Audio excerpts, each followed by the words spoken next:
బహుగా ఫలించడం వలన నా తండ్రి మహిమపరచును. ఇందువలన మీరు నా శిష్యులు.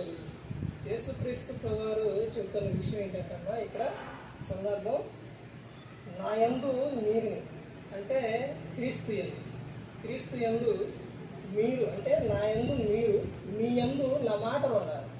నా మాటలు ఉన్న ఎడల మీకేది ఇష్టమో అడుగుడి అని చెప్తున్నారు.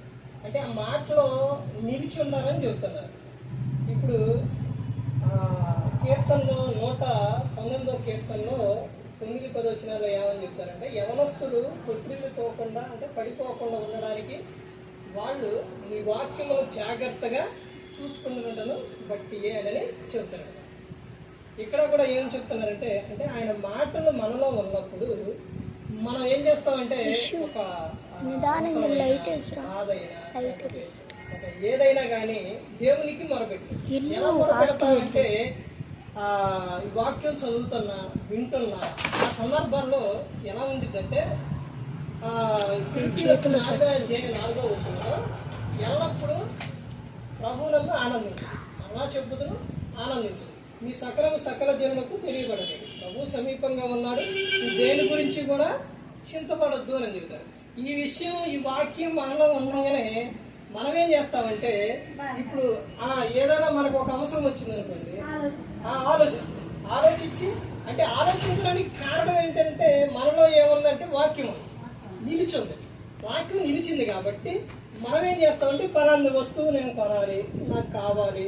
ఇప్పుడు ఉదాహరణ చెప్తున్నాను, గర్భఫలం కావాలి పిల్లలు. ఇప్పుడు ఎమ్మటినే మనకి ఏం గుర్తొచ్చిందంటే గర్భఫలం లేదు కాబట్టి దేవుడు గుర్తొస్తుంది. అంటే గర్భఫలం దేవుడిచ్చు బహుమానం అనే విషయం గుర్తు రాగలేదు. మనం ఏం చేస్తాం, బహుమానం ఇచ్చేది ఆయన కదా, మనం ఆయన్ని అడగాలి అనే విషయం. ఒక అవసరం ప్రయాణం వెళ్ళేటప్పుడు ఇవన్నీ కూడా ప్రతి ఒక్కటి కూడా ఆయన మాటలు మనలో నిలిచినప్పుడు మనం అడిగినప్పుడు మనకి ఏది ఇష్టమో అడిగినప్పుడు ఆయన మనకు దయచేస్తాడు. ఇక్కడ చెబుతున్న విషయం యేసుక్రీస్తు ప్రభువు చెబుతున్న విషయం.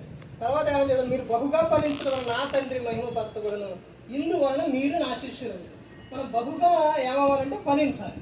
అంటే ఈ లోకంలో అన్ని విషయాలు మాటలోని పనుల్లోని చేసే ఏ విషయంలోనైనా కానీ బహుగా మనం దీవించబడాలి, ఆశీర్వదింపబడాలి.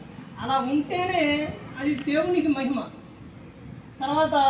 తర్వాత యేసుక్రీస్తు ప్రభువు ఏం చెప్తున్నారంటే మీరు నా శిష్యుల గురువు అనేది చెబుతున్నారు. ఇందులో ఉన్న ఆయన చెబుతున్న విషయం. సరే, అందరికీ వందనాలు. ప్రార్థన చేస్తున్నాం.